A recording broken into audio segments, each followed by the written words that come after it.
Schleiermacher, ele tem dois importantes livros que definem a concepção de teologia liberal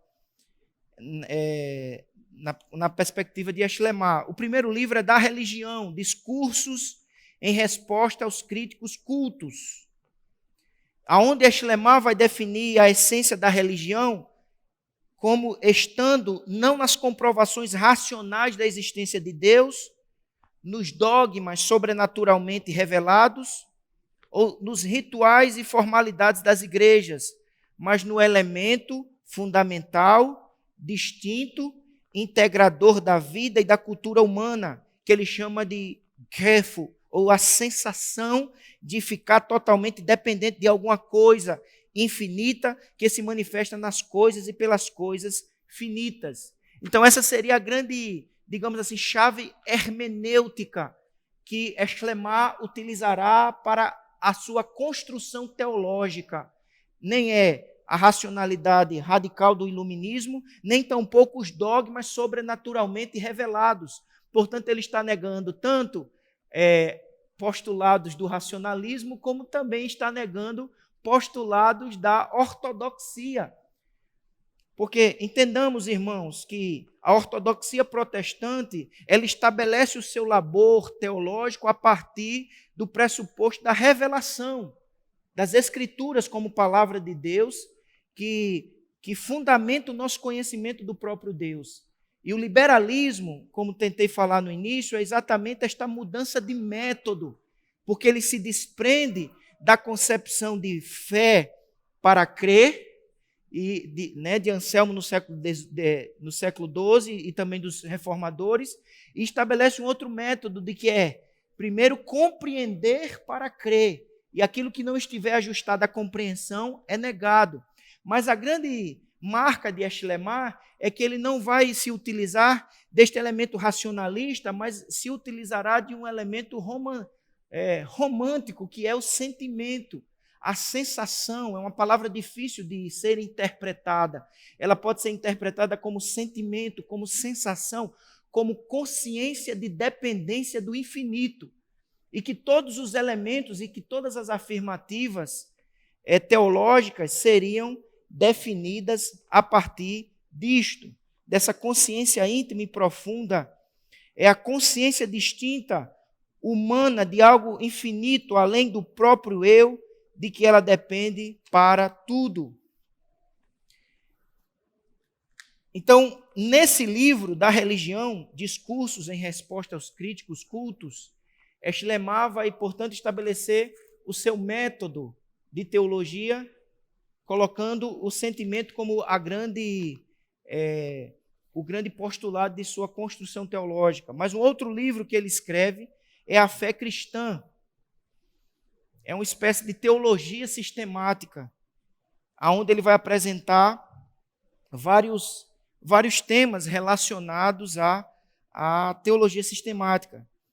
E a intenção de Schleiermacher era apresentar uma teologia especificamente cristã, que formasse uma alternativa à religiosidade imprecisa de Kant e Hegel, levando em conta os avanços do pensamento moderno e evitando conflitos com eles. Essa é a grande tendência da teologia liberal, é apresentar uma teologia que entre em harmonia com as temáticas do iluminismo. Mas na tentativa de se tornar contemporânea e aceitável, muitos desses teólogos abriram mão de verdades essenciais que definem a fé cristã.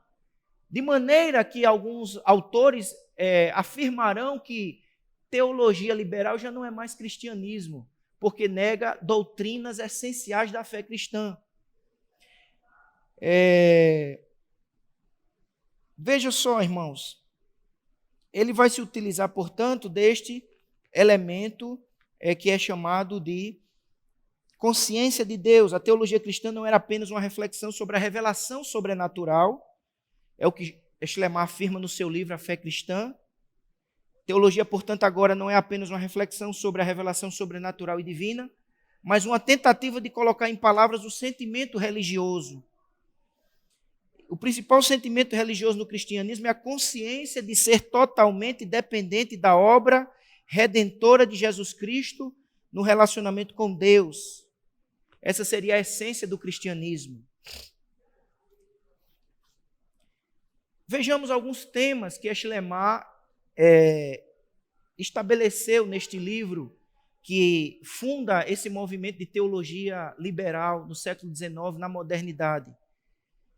Veja, para Schleiermacher, a Bíblia não é autoridade absoluta, mas para ele a Bíblia é apenas o registro das experiências religiosas das comunidades cristãs primitivas. Então, o que é a Bíblia? Mesmo ele tendo muita estima pelas Escrituras, mas ele não considera a Bíblia como palavra inspirada pelo Espírito, infalível e inerrante. Para ele, Schleiermacher, a Bíblia é apenas o registro da experiência destes homens que desenvolveram essa consciência de dependência do infinito através das coisas finitas. Portanto, a Bíblia apenas fornece um padrão para as tentativas contemporâneas de interpretar a relevância de Jesus Cristo para as circunstâncias históricas específicas. Outra questão apresentada no seu livro, a doutrina de Deus. Olha o que Schleiermacher diz: todos os atributos que atribuímos a Deus devem ser entendidos no sentido de denotar não algo de especial em Deus, mas somente na maneira como o sentimento de absoluta dependência deve estar relacionado a Ele. Então, quando eu estou falando dos atributos de Deus, eu não estou falando do ser de Deus, mas da experiência que eu tenho de dependência neste ser. Portanto, quando eu afirmo soberania, misericórdia, não estaria fazendo necessariamente uma afirmação ontológica, mas relacional, sentimental. Eu estaria falando mais de mim mesmo na experiência religiosa do que do próprio Deus.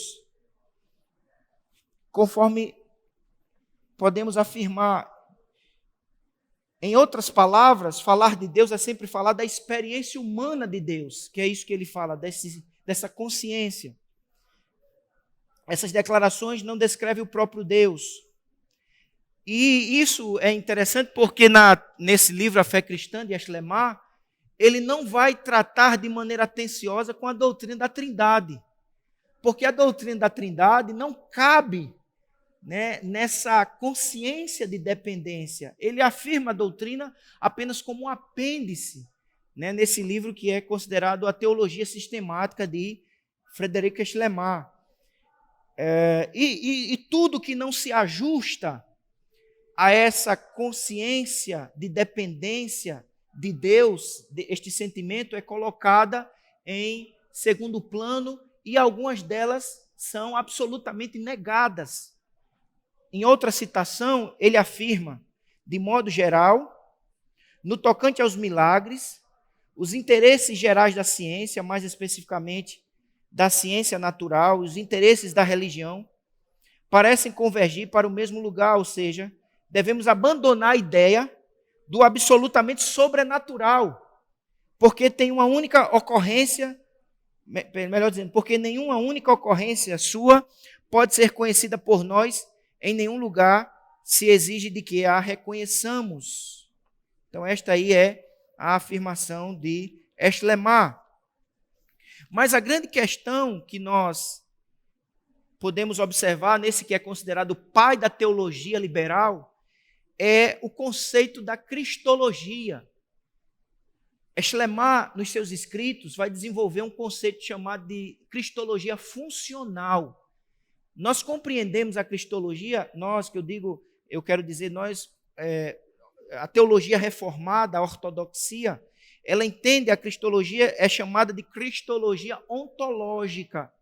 Ou seja, Jesus é o Cristo.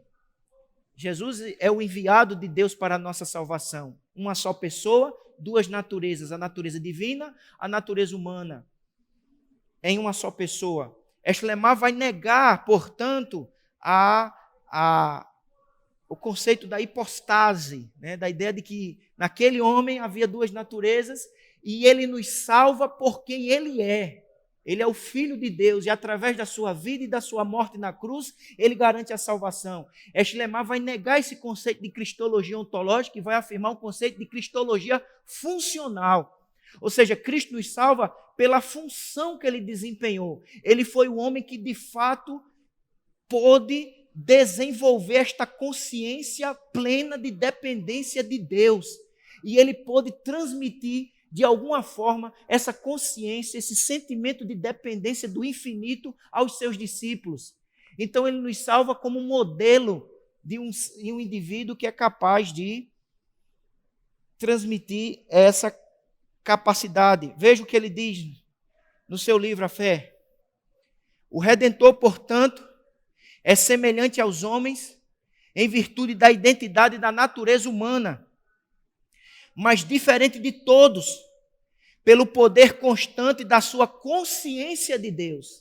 Ou seja, ele é um ser humano normal, mas ao mesmo tempo ele é diferente de todos por causa da sua consciência de Deus, que era a autêntica existência de Deus nele. Então, o que é Deus em Cristo não é ontologia, é apenas consciência da dependência de Deus. Segundo Schleiermacher, por causa do poder dessa consciência de Deus, Jesus Cristo foi o Salvador da humanidade, porque conseguiu transmiti-la de alguma forma a outros pela comunidade que fundou e que é conhecida como igreja.